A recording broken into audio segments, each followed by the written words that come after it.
I'm Gabriel. This is Black Forest Comics Weekly Review, episode 43. That's right, ladies and gentlemen, boys and girls, we are 43 episodes in. So we're going to talk about comics from this week, as well as some comics that are coming up next week, as well as some news from this week that just popped up. So let's get started with this week's comics.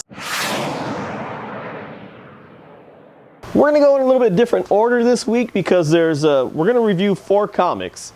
The 2 at the end, they're big issues, so we want to save them until the very end. So first issue is going to be Steven Universe and the Crystal Gems, issue number 4 of 4. So this is a short run series from Kaboom Comics, and in this story there is a crystal. Well, they think it's a monster. Steven was convinced that it was a crystal gem, but the gems are convinced that it's a monster or a ghost, and so they're trying to hunt it down. Steven tried to convince them that it was indeed a gem. What is happening is it's like a shard of glass, and it's touching people. Whenever it touches anyone, it encases them in glass, and they're trapped in the glass. And so the gems are trying to stop it. Steven's trying to stop it. At the very end, it ends up trapping the gems, and they're like, Steven, you can, save it. And so Steven realizes that this thing can't touch anything. So he goes and he talks to it, and he says, I think I know what your problem is. You haven't been able to touch anything in a long time, and it makes you sad and it makes you hurt. So he makes this protective bubble around himself, and he says, you can hold me and I'll be safe. Hold me in this bubble and you'll feel good. And so the gem, it holds him, and there's light changing in the gem, and then it starts squeezing Steven's bubble, and Steven starts getting worried, and then it poofs and it turns into a gem again. And so they realize, oh, it was a gem. You're right, Steven. Save the day. Steven's always right. So that was that. Steven Universe and the Crystal Gems, issue number 4/4. It was a really good series. I really enjoy Steven Universe. He's always a good comic, as well as a good cartoon series. So check that out. All right, next up, Spider-Man Deadpool, issue number 6. Now, the only reason that we're choosing this is for all the quips and the stings and the shots fired that they are doing at DC and comic book movies. Because as you know, this was supposed to have ended, but they're deciding to make it go on. And this is right after Deadpool brought Spider-Man back to life. After he killed him in issue number 4, he brought him back in issue number 5. So in this one, someone comes up to Deadpool saying, we want to hire you. We want to make a movie about you. So Deadpool's getting his own movie in this comic, and then he hires Spider-Man to be his associate producer. And so that's what this whole comic is about. It's about them finding the actor who's going to play him, talking about the movie, doing all this stuff, finding out that the person who hired him to do the movie was actually the villain, and is also the actor that was hired to play him. So yeah, it's a lot of crazy mix up there. It's a Scooby-Doo story in the Deadpool Spider-Man format. So that's Spider-Man Deadpool issue number 6. Is going to be a filler issue for the Spider-Man Deadpool ongoing series. So check that one out. All right, so now the 2 big ones that we want to talk about, because we thought it wasn't going to come out, but yet here it is. Frank Miller's DK3, The Master Race, issue number 5. We thought they were done. They came out with a couple of other issues, or a couple of different stories about Batman. Now we have issue number 5. So issue number 4, we found a lot of the Kandorians working with Lara, Superman, and Wonder Woman's daughter, and trapping Superman inside of a universe. It was like a big old chocolate goo, like $250 worth of pudding that Superman was encased inside of. And it turned out that that was a universe that was encasing him. And they threw him at the bottom of the ocean. They're wreaking havoc on Gotham. All the people of Gotham were just going crazy because all the Kandorians were attacking it, and Lara as well. So Batman's rising up to fight them. And he gets Barry Allen. And Barry Allen in issue number 4 was taken out by one of the Kandorians. He was running around Gotham trying to save people. One of the Kandorians just rammed into him and just completely twisted and contorted his legs. It was amazing. So now he's trying to recuperate. Bruce Wayne's got him. He's trying to heal him up, and he's got him working on a computer kind of generated thing where they're making artificial rain, and the artificial rain is synthesized kryptonite. And so it's affecting all the Kandorians as they're coming down on Gotham. So in this one, Carrie Kelly is also helping to free Batman or free Superman along with Aquaman. They get him from the bottom of the ocean, and they free him from his little entombment, and he goes to help Batman fight the Kandorians. And at the very last panel, Superman comes out. Batman, of course, is in his fighting Superman armor, and Superman comes out in this full armor, like head, everything. It's armor. It's armor Superman. I'm gonna show it to you real quick because it's pretty amazing. This armor Superman. You see it? That looks crazy. He almost looks like a juggernaut. Yeah. All right.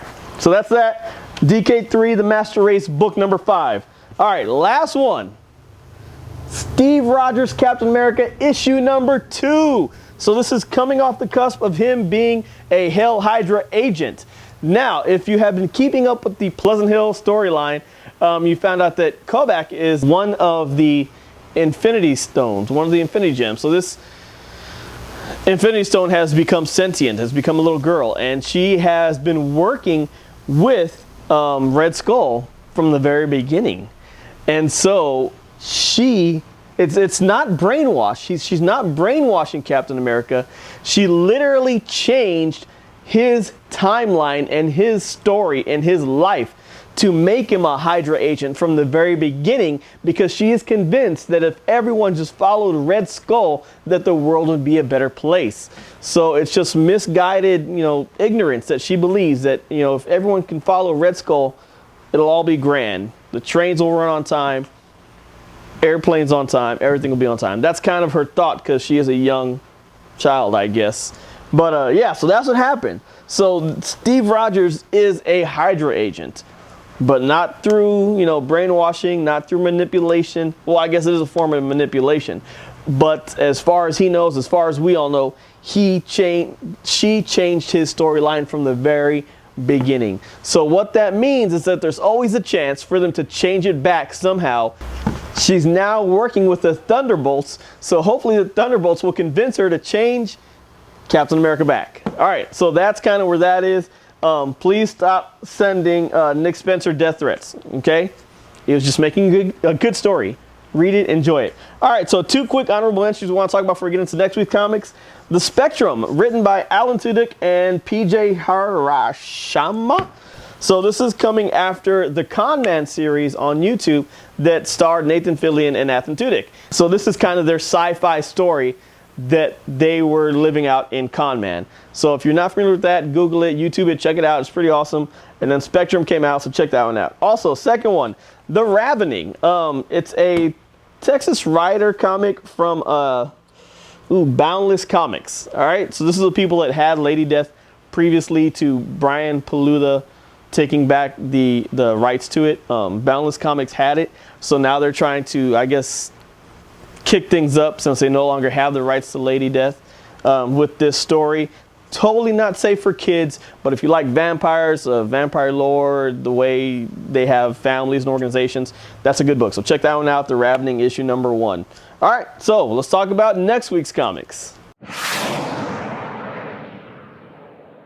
All right, so there's a whole bunch of comics coming out next week. We're just going to talk about a couple that we just wanted to hit on. Make sure you pick them up while you're in your shop, while you're in your local comic book shop. 4001 AD issue number 1 for Shadow Man. So we're seeing Shadow Man being reintroduced into the Valiant universe, which is an older character which we haven't seen in his own comic since the 90s. So it's cool that Valiant's bringing Shadow Man back. Even if it's in the 4001 in the future comic, they're going to bring him back.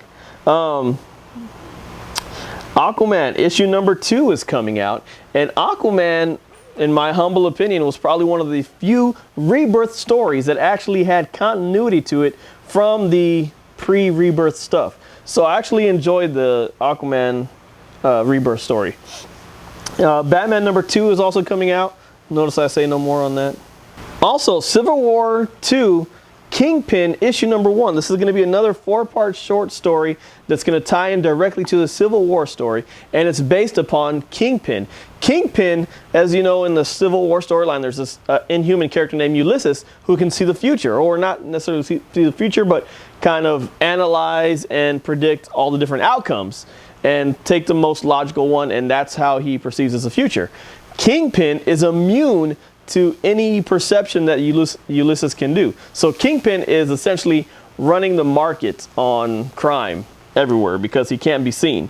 All right, so that's Kingpin, issue number 1 of 4 coming out next week. Also, Civil War II X-Men issue number 2 of 4, that was coming out next week. Also, Empress number 4 is coming out. Empress has been a good series. Also, coming out for the first time, Flintstones issue number 1 is coming out. I don't know if that's going to be this kind of in the same vein of the Wacky Racers or the Scooby-Doo, where it's not necessarily meant for kids, more for adults. I'm not sure yet entirely what the story is going to foretell, but it's coming out, so we'll look forward to it. Flintstones issue number 1.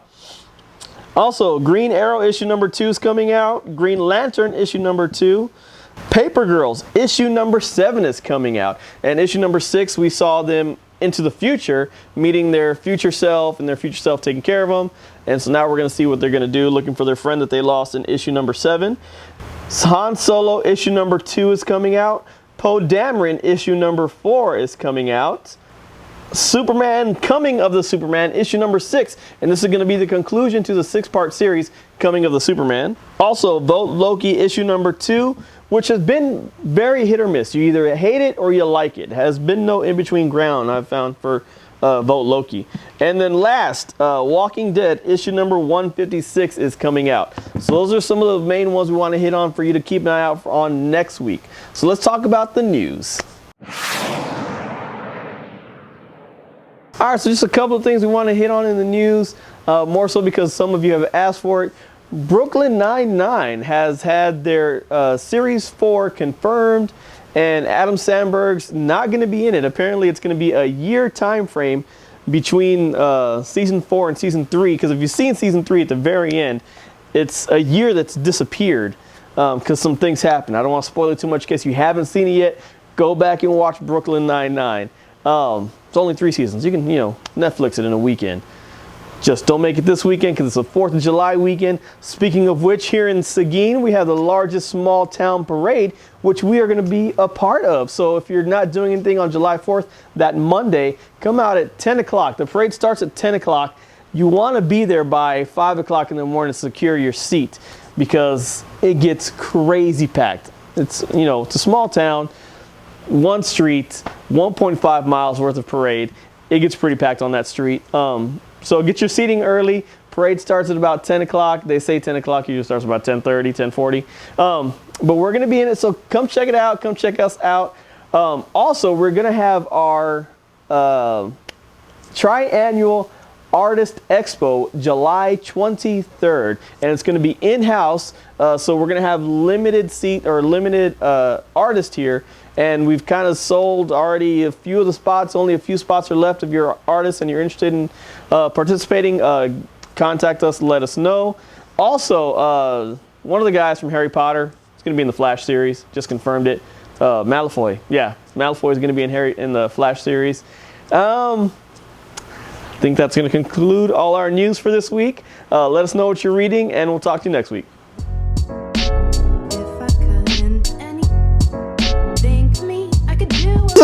Blah blah blah blah blah blah blah blah blah blah blah. I want to suck your blood. I need your. There's comics, lots of them.